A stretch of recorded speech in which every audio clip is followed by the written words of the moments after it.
You feel it, don't you? That hum beneath the noise, like you've become invisible in a room you once commanded. You try to keep up. You nod, smile, adjust. But inside, there's a stillness forming. Text overlay. He was already fading. Elliot felt it too. Another November morning, another walk into a place that had outgrown his name on the door. They moved fast, the young ones, fluent in a new language of relevance.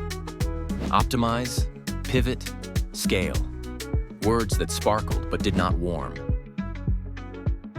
Once, it was his fire they gathered around. Now he was the frame on the wall they forgot to dust. He smiled, offered advice like breadcrumbs, unsure anyone would follow. But each gesture cost him something. A quiet ache, the pain of becoming background music in a song he once composed. That night he walked home under a row of bare trees. The wind moved through them like memory. One tree caught his eye. Still, unashamed, stripped, but not less. He touched it. Rough, cold, alive. The next morning, Elliot didn't chase relevance. He brewed his coffee slow, let the steam rise like prayer.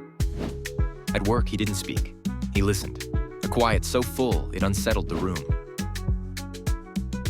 That's when Mia approached, ambition in her eyes, but confusion in her hands. "I'm stuck," she whispered. "It's all noise. I can't hear the signal." Elliot leaned in. No slides, no scripts, just presence. "What are you really trying to say?" Hours passed like minutes. She spoke, and in his stillness, she unfolded. They began to come to him, not for trends, but for truth. Not for answers, but for refuge. He wasn't chosen, wasn't promoted, but something else had chosen him. Gratitude bloomed, not in applause, but in roots. And on the coldest day, he walked beneath the bare trees again. This time, he understood. They stood, not because spring was coming, but because they remembered it. That night, he wrote, "Even bare trees remember spring, and in remembering, they do not mourn, they stand, not for applause, but for truth, not for bloom, but for being."